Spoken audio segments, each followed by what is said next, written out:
Doing about it? This question is without context. What the turnout was, it was over 70%. You know how many seats your party got? Zero, Ms. Yes, we failed to win seats, but we got more votes than previous election. It's a risk you're taking. I take risks every day. The reason you haven't divorced is that you simply can't afford it. You're right about that.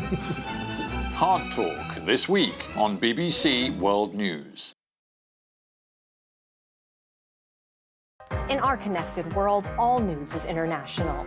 So, for in-depth analysis, the impact on Europe and the rest of the world would be devastating. And correspondents covering both home and global events. Get a deeper understanding and find out what is really going on.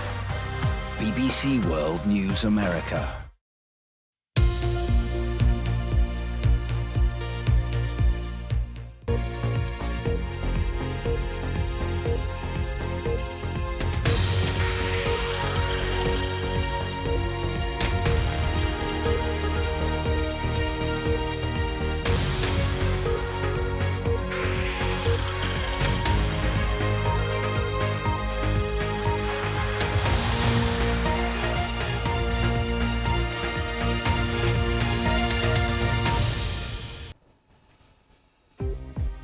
This is BBC World News. I'm Matthew Amroliwala. On today's Global, confronting one of the darkest periods in Canada's history. Pope Francis makes a pilgrimage of penance to apologise for the suffering inflicted on Indigenous people in Catholic schools. Every kind of abuse that was talked about, whether it was physical, mental, cultural, spiritual, sexual, I went through all of that as a child.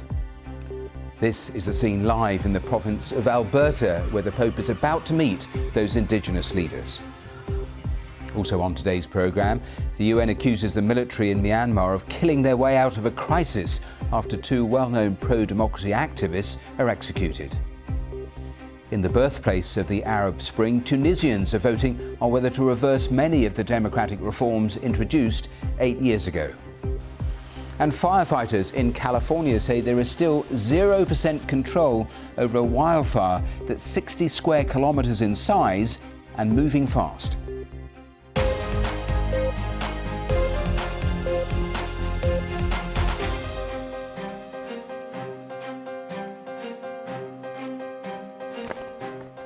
Hello and welcome to BBC News. Pope Francis is visiting a former residential school in Canada where he'll make an historic personal apology to Indigenous survivors of abuse. It's believed more than 150,000 children were taken from their families and mistreated in Catholic-run institutions. The detail, though, and extent of the Pontiff's apology is proving controversial. Let me just show you the live pictures first of all, because straight to Alberta, and of course big crowds gathering there, including many Indigenous leaders for the start of this papal visit. A lot of people will be focused on the exact words that Pope Francis will use in the coming minutes as he visits this residential school, and what else he'll outline in terms of how the Catholic Church responds to what we now know happened at so many of these schools run by the Catholic Church over the years.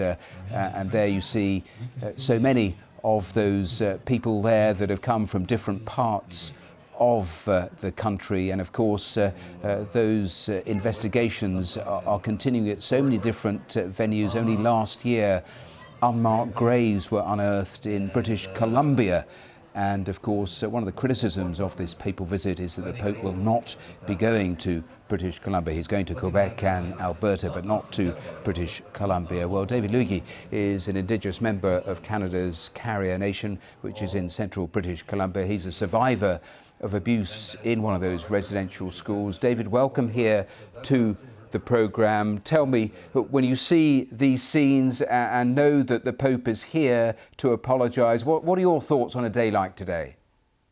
I think personally for myself, it marks a new beginning, hopefully. And I'm hoping that actions will happen at ground level, on the boots on the ground level, and that I'm hopeful that the apology will have deep meaning for all the survivors. But then at the same time, I'll look at it this way, in that only the proof in the pudding is action in the communities, and so far the Catholic institution has not been doing their job to make reconciliation happen in Indigenous communities so far. You make several points. Let me ask you questions in stages, because I mentioned there in the introduction you went to one of these residential schools. Tell me what you went through. So from 1969 to 1975, I attended the Lejac Indian Residential School. And right from the beginning, your first day in, you don't know what to expect as a child. You're put into a communal shower, no questions asked, and then you're powered up with some sort of anti-lice or anti-something. I think it had to do with lice. Anyways, everybody was powdered down. You're given clothes, you're given a number and a student number. And then you're put into classrooms. You're not really understanding what the supervisors or directors or teachers are saying to you, because you don't quite frankly, English would be the second language to us. And so we weren't fluent in English, and almost right away the punishment started because we could only communicate between the student body in our own language, and we didn't know English very well. And presumably all of that has had lasting impact. We know there will be an apology, but so many people are demanding it goes way further. What would you like to see also beyond any sort of words of apology today? Well, I think, first of all, the Pope has to apologize on behalf of the whole institution and not on behalf of certain individuals. It has to be institution-wide, and that mandate should be pretty clear. If it's not clear, then we're going to have this same bureaucratic spin cycle that we had with the Catholic Church since the 2006 settlement agreement between Canada and the survivors, which the Catholic Church was a part of. And what about compensation? Because that's been raised by some. Correct. So at ground level, part of the 2006 settlement package with the survivors was an obligation by the Catholic Church to raise $30 million for programs and services for survivors. So far, it's only raised, they've only raised a shade under $4 million. And more recently, the Catholic Church in Canada has said that they're done with fundraising and they're not going to be able to meet the obligations of the 2006 settlement agreement with Indigenous survivors. A final quick thought, because at the Truth and Reconciliation Commission, it was described as cultural genocide. Was that what it felt like as you went through it? And just give me a sense of the lasting impact it's had on your life. Well, what I could do is go to my 1969 photograph with my grade 1 class. There were 28 of us that were pictured in there, and I could count 10 of them that are living today, and maybe only a handful of them are working. The good majority of them didn't make it through the decades of the 80s or the 90s because of alcoholism, drugs, and suicide as a result of the traumatic events that happened at the Lejac Indian Residential School. Well, that's a very sobering thought. David, thank you so much for taking time to speak to us at the start of this papal visit. Perhaps we'll speak again in the coming days. Thank you so much. Thank you for having me.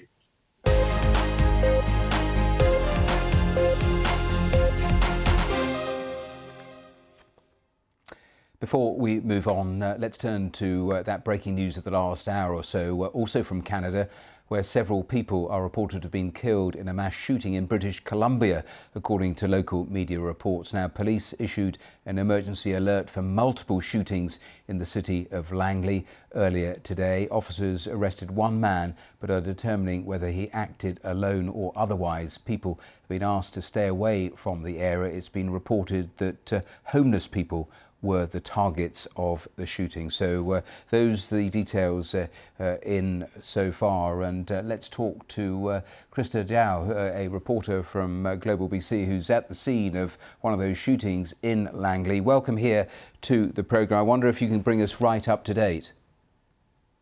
Well, hello, Matthew. We are just here at one of multiple scenes around the city of Langley, just outside of Vancouver, where, as you mentioned, several victims have been shot and killed. RCMP right now say that one person has been taken into custody. As you can see, though, this parking lot has been secured. We know there are multiple other scenes around the city where we have seen bullet holes, tarps over bodies. So it's a very active and ongoing investigation right now. But the good news is the suspect has been apprehended. We don't know the number of victims. We just know there are several, and they are transient victims. So people with possibly no fixed address. Now, it is a very quiet scene right now. The people around this business, around this area, in these businesses, have been told to go home as police continue their investigation. But of course, as you mentioned, also there was an emergency alert this morning at around 6:20 local time, warning people about an active shooter in the city of Langley and the township of Langley, in multiple areas around the city. So people were warned and advised to stay away. And then now, an hour later, there was another alert that came to people's mobile phones, telling them that the suspect has been apprehended. But of course, out of an abundance of caution, that alert was issued to everybody in the province of British Columbia. Krista, we will leave it there, but thank you so much for bringing us right up to date with those latest details. Now, the United Nations has accused the military authorities in Myanmar of using executions to kill their way out of a crisis of their own making. State media said 2 men, both well-known pro-democracy figures, were put to death along with 2 others.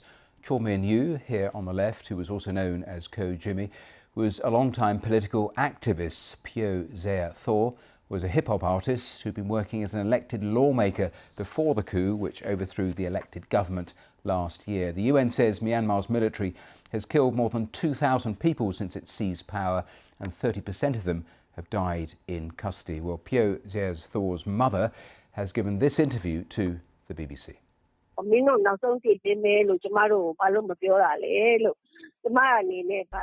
I want to arrange a funeral plan according to traditional customs. I have to know what day and how the execution was carried out.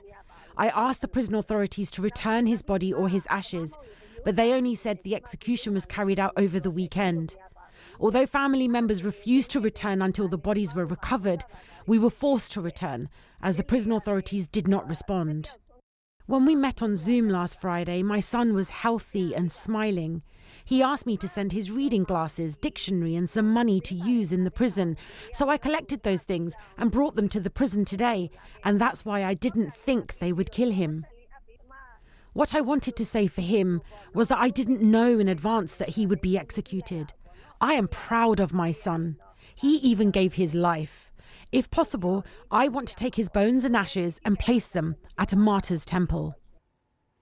Now, before we move on, let me take you back to Canada, show you the pictures there, because there you see, centre screen, Pope Francis as he starts today's visit. He's visiting this residential school in Canada, one of the schools, of course, at the centre of the scandal that the Catholic Church has been dealing with, and the Pope is there to apologise for that.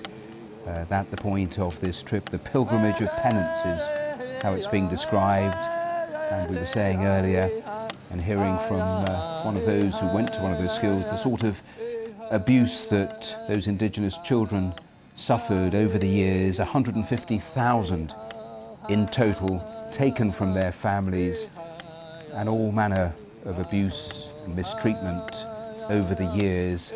And slowly those details have emerged in Canada. There was a Truth and Reconciliation Commission that talked and concluded about the cultural genocide that is how they described what had happened over the years. So we are expecting an apology from Pope Francis, but as you heard on the programme from two of our guests on today's Global, everyone listening and focused on where else he will go with his descriptions, the sorts of things he will be apologising for, the sorts of actions he will be outlining from the Catholic Church, head in hand as he starts this visit. And of course those Indigenous leaders, we heard from one in our piece, Chief Wilton Littlechild, who outlined all the different types of abuse that had happened to him as a child. He's just one of those leaders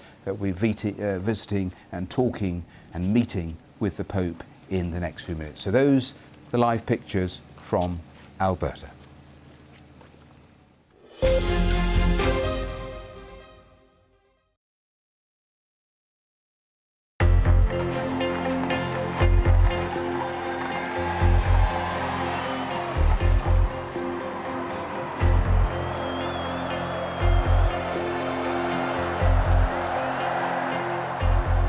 The US space agency NASA has ordered an investigation after confirmation today that astronauts were cleared to fly while drunk. The last foot patrol in South Armagh, once an everyday part of the soldiers' lot, drudgery and danger, now no more after almost 4 decades. If one is on one's own in a private house, not doing any harm to anyone, I don't really see why all these people should wander in and say you're doing something wrong. 6 rare white lion cubs are on the prowl at Worcestershire Park, and already they've been met with a roar of approval from visitors. They're lovely, yeah, really sweet. Yeah, they were cute.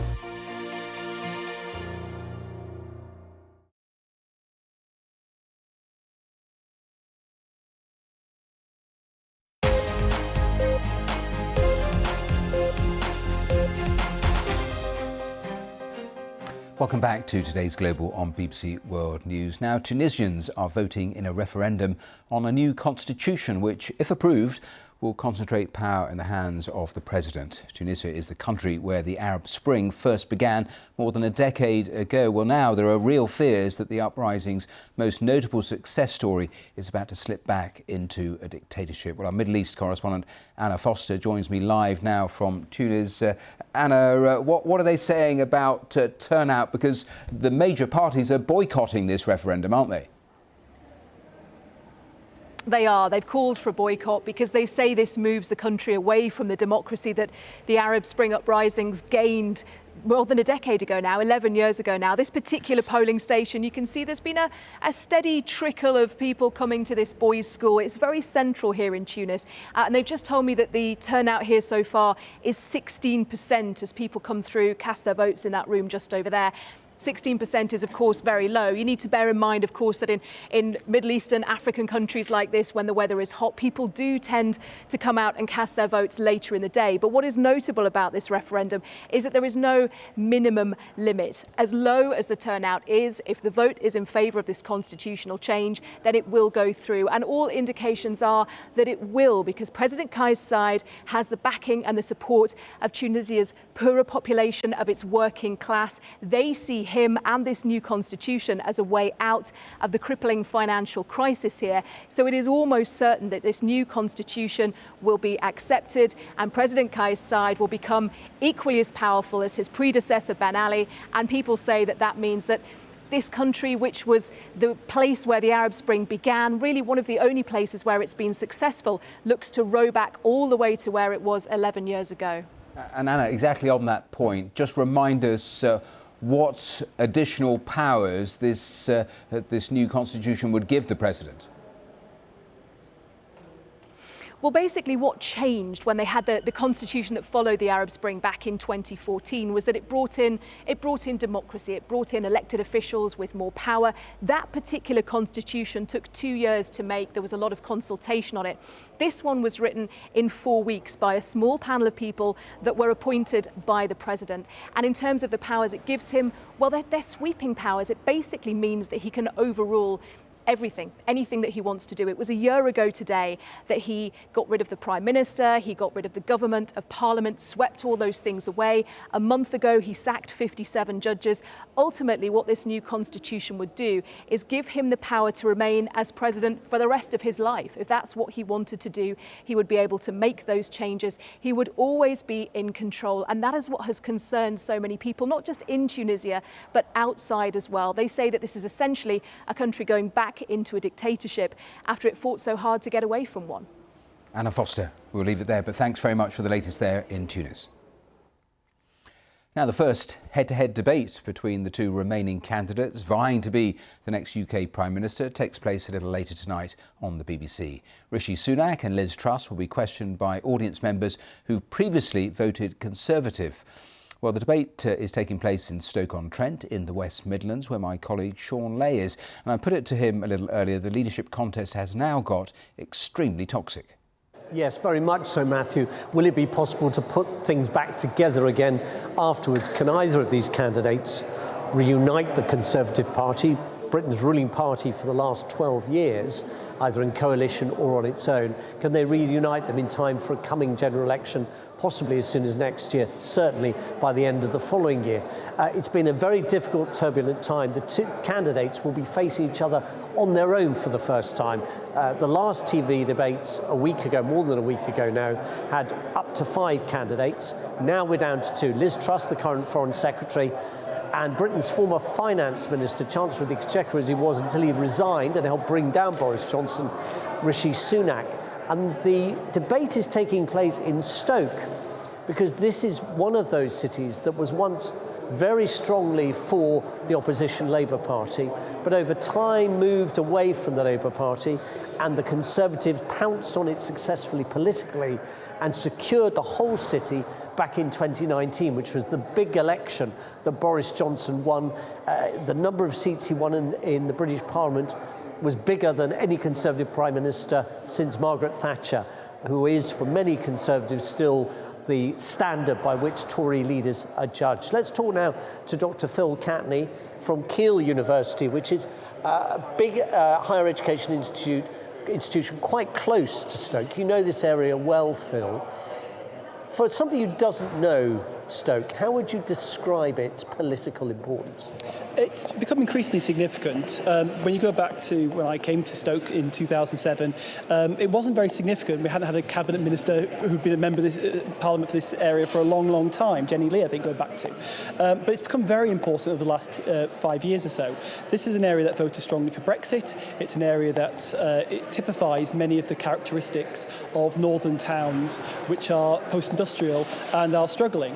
So 2019, as you said, is one of those points where the city turned blue, so to speak. The process was happening before then. This is a very strong Brexit voting area. So 2016, 69% of the city voted for leave. And the industrial base of this area, until maybe the mid to latter part of the 20th century, was the potteries, coal mining, industries, engineering, industries that have largely vanished, or certainly no longer employ people to the scale they once did. Yes, this is characteristic of many of these post-industrial towns. A lot of places like Sheffield still produce as much steel as they once did, but with a lot fewer people. And part of what Labour's problem is that issue, that when you start reducing the amount of the number of people being employed in these industries, it reduces the social links that people have, which makes them susceptible to be Labour voters in that sense. Dr. Phil Catney, we'll talk again. Phil Catney, they're illustrating, I think, Matthew, one of the big problems that applies not just in the UK but in many countries, the impact that globalisation has had. Those products that used to be produced in Stoke are now produced much cheaper in other parts of the world, and the political challenge is still what replaces them. Sean Lay in Stoke. Much more on that in the next few hours. Now, thousands of people in central California have been told to prepare to leave their homes as a wildfire continues to burn out of control. The state's worst fire so far this year is spreading rapidly, with nearly 60 square kilometres ablaze. It's already forced more than 6,000 people from their homes. Here's our correspondent, James Clayton. These fires are hungry, fast-moving and totally out of control. Firefighters here say the Oak fire is 0% contained. 3,000 people have been forced to leave their homes. That's my educated guess. In the nearby town of Mariposa, a school is being used to house evacuated residents. This man is sleeping on the floor. It's so warm, he says, he doesn't need a tent. Classrooms like these have been turned into temporary shelter. Many of the people here have been here for 3 days already, and they say they simply don't know how long they'll have to stay here for. Joy moved to her new house during the pandemic to get out of the city. She watched on in horror as the blaze approached her house. I could see the flames. It was billowing. It was real. It was like, I don't have time to think about this. Just gotta move and move fast. And have you heard about what's happened to your house yet? No, I don't know. Just hoping I have something to go back to. Taylor is 10 years old and was visiting her grandmother when the fire forced them to flee. It was very scary. And what's it been like living here? No, very not comfortable. At a community meeting, local residents had questions. Wondering, are we talking days, weeks? What are we thinking about being able to go back home? Questions the authorities here simply can't answer. As soon as we can, we will definitely get you guys back. With the fire raging and moving unpredictably, it's possible many will be stuck here indefinitely, wondering if they have anything to go back to. James Clayton, BBC News, Mariposa County, California. Well, we're quite close to the end of the programme. Let us take you back to Canada, to Alberta, and show you the pictures there of Pope Francis. And there you can see the Pope, and behind him those Indigenous leaders who he will be talking to and consulting and outlining what he means when he's there to apologise for what the Catholic Church did over years, decades, in so many different parts of Canada, with those Catholic-run schools where Indigenous children were taken from their families and taken to those schools, and all manner of abuses. And the Pope there at the cemetery to actually carry out and say prayers and remember. And of course, people will be listening to the words he chooses when he delivers the apology, in terms of what he plans to outline in terms of actions from the Catholic Church, because survivors making it clear they want real action from the Catholic Church, not just another apology. So those pictures live from Alberta. We have much more on that in our coming edition of Today's Global.